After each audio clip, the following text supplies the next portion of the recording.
Hi there. So today's subject is disarms. And this is a subject which is wrought by misconception. And I'm not going to say that they don't work, because disarms work. There's a time and place for them.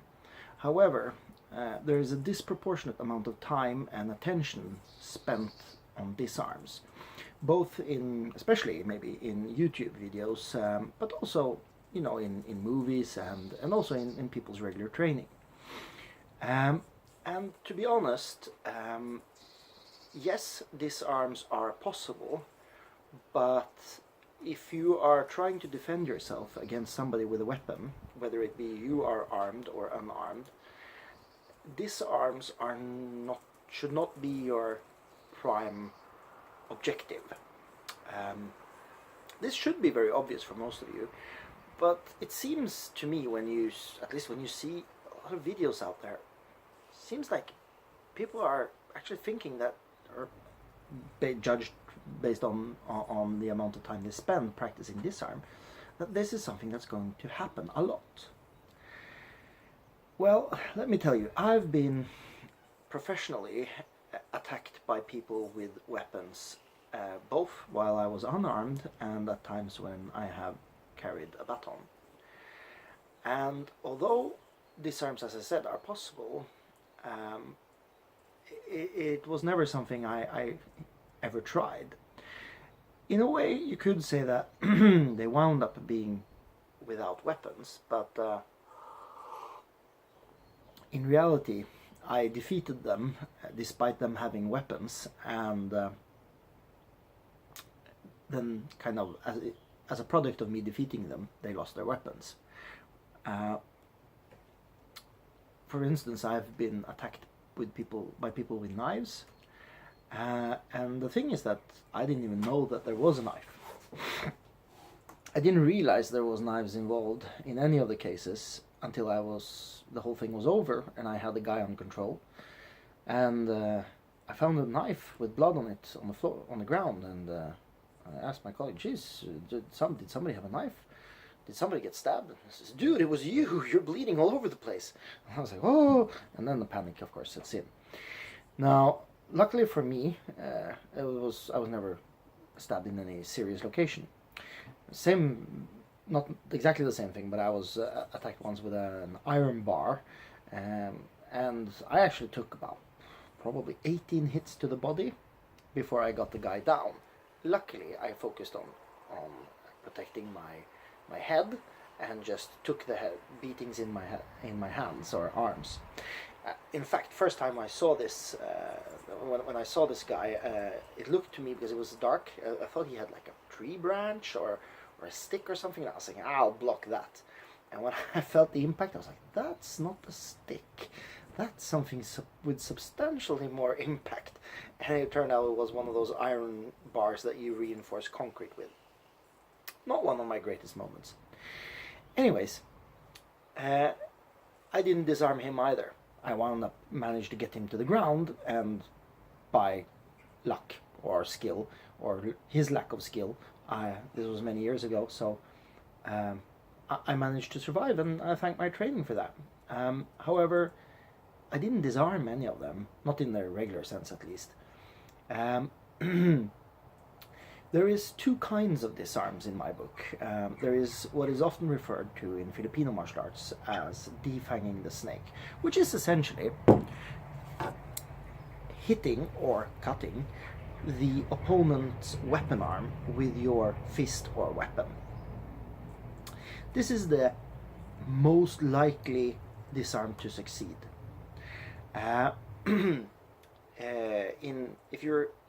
If there's a blade on blade situation, or you have a bladed weapon, whether it's a knife or a gulok, the idea is that you cut the inside of the opponent's hand, which will cut the tendons here, which will result in him being unable to grab his weapon, hence losing it. That is a disarm which works.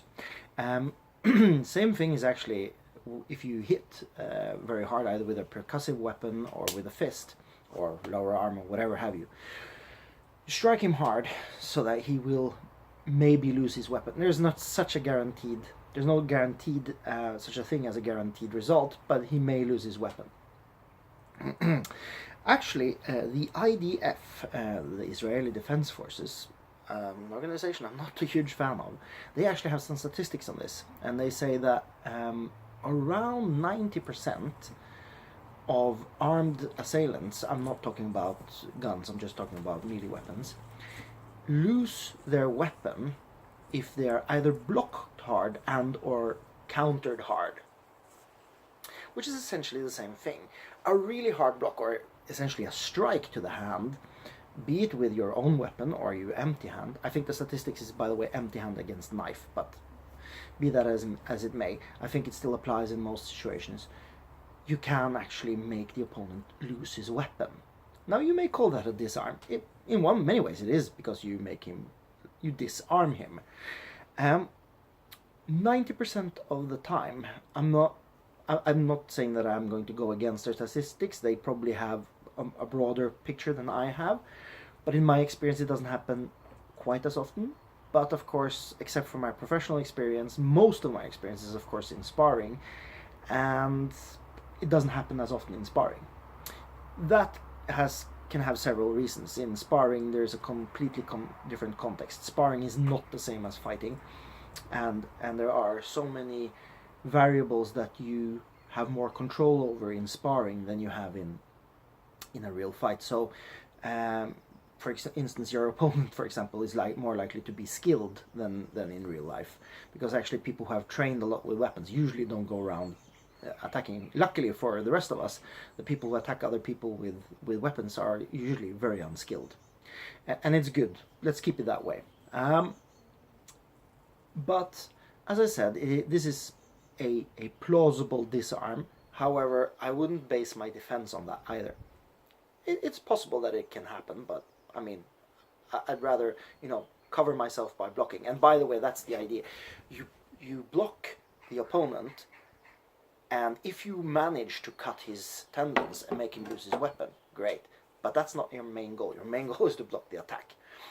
And of course immediately retaliate, because you want to end the opponent's ability to attack you, which is, in the long run, if you are speaking in tactical terms, this is kind of making them disarmed, but you're disarming their ability to hurt you in the long run. The second kind of disarm is where you either wrest the opponent's weapon from him, or even worse, or even more difficult, control the opponent's weapon arm and make him stab himself or hurt himself in some way. They are extremely hard to do, and funnily enough, this is what I see a lot of people spend time on. Now, I'm not going to say it's impossible to do. Actually, I have a colleague, I was standing beside him working, and he managed to pull off one of the most moronic knife defenses in the world, the classic cross block. He actually did this in a real life situation. Somebody attacked him with a knife. I was close by but couldn't get to him, because there was other people involved. And he managed to protect his life doing this. And afterwards I was like, dude, what were you doing? What were you thinking? This is a completely idiotic defense. And I said, yeah, I know.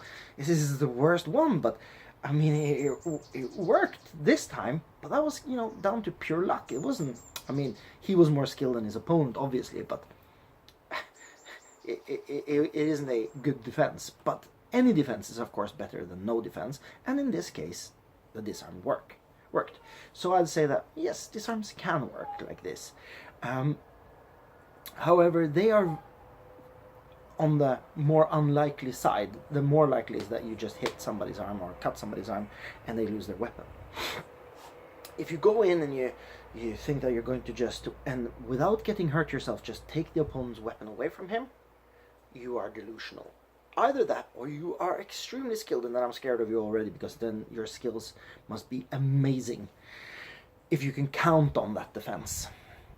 Or if you can count on that as being your first defense. Now, of course, there is actually a Silat guy in the United States. He has issued this challenge, which I think actually is a quite cool idea. He says that he'll give $1,000 cash to anyone who can disarm him in sparring without him getting in a serious hit first. And of course, I don't think anybody has ever taken up on it. And the simple reason is that if they can do that, I mean, they probably deserve that money, because then they are really skilled. And I'll go train for that person immediately because that guy probably has something to teach me. By and large, it's not going to happen. It's not going to be like that. Back to the IDF that I was speaking about earlier, they actually have statistics on this. They have statistics saying that around 5 stabs, now this is in knife terms, which is mostly what I deal with, they say that around 5 stabs there is a magical border. Less than 5 cuts or stabs, you are likely to survive, statistically speaking, and more than that you are likely to die. Now of course all this is based on a broad picture. It's not based on an individual case. You may be stabbed once and die from that stab, but there is, as I said, a tendency, if you see over a big picture, that 5 or less hits with a knife or similar weapon, you are likely to survive. That's not meaning you're going to be okay. I mean, you can lose an eye and still live. And it's usually not worth it. So I mean, the best thing is not to be there. And to be honest, in empty hand versus a knife, or even versus a sword or something like that, there's no good defense. There's just less bad ones. If you think for a minute that you are unarmed and somebody's attacking you with a weapon and you're going to get out on top, I mean, I did, so I'm not saying it's impossible, but I wouldn't count on it. I would be, you're already in a world of shit, especially if that guy is skilled. If there's a skilled guy going after you, then you are pretty much fucked. Now, still, I would not recommend lying down and giving up. Still, put up a fight. If you and survival is always preferable. Now, as I said, the thing I see most people spend a lot of time on is actually, doing the disarms where they take the opponent's weapon away from you. Somebody comes in and attack you and they do this thing with it and they break the weapon away, or they put you in a lock like this and then they strike here, or do the elbow thing and the blade falls out. As I said, it's possible to do, but don't count on it. I wouldn't spend as much time on it as it seems if you look at videos or people's training. They spend a lot of time practicing these disarms, and the likelihood of you ever pulling one off is relatively low. And that is actually my main point here, that yes, disarms work, and actually they work. The best way of actually doing those kinds of disarms, where you take the opponent's weapon away from him, is actually if he poses a static threat. If he just puts the weapon towards you and says, "I'm going to rob you or give me your money" or something, then you can disarm him. It is more likely that you will be able to do it. But honestly, let's be real. You're probably not going to take somebody, at least not a skilled attacker's weapon away from him, and you become unharmed. Now, there are a few other factors that might play in. For example, if you are both armed, it is slightly more likely, because then you are, of course, in a more equal playing field than if you are unarmed. Also, it depends a bit on the weapon. For example, a longer weapon is, generally speaking, easier to disarm than a short one.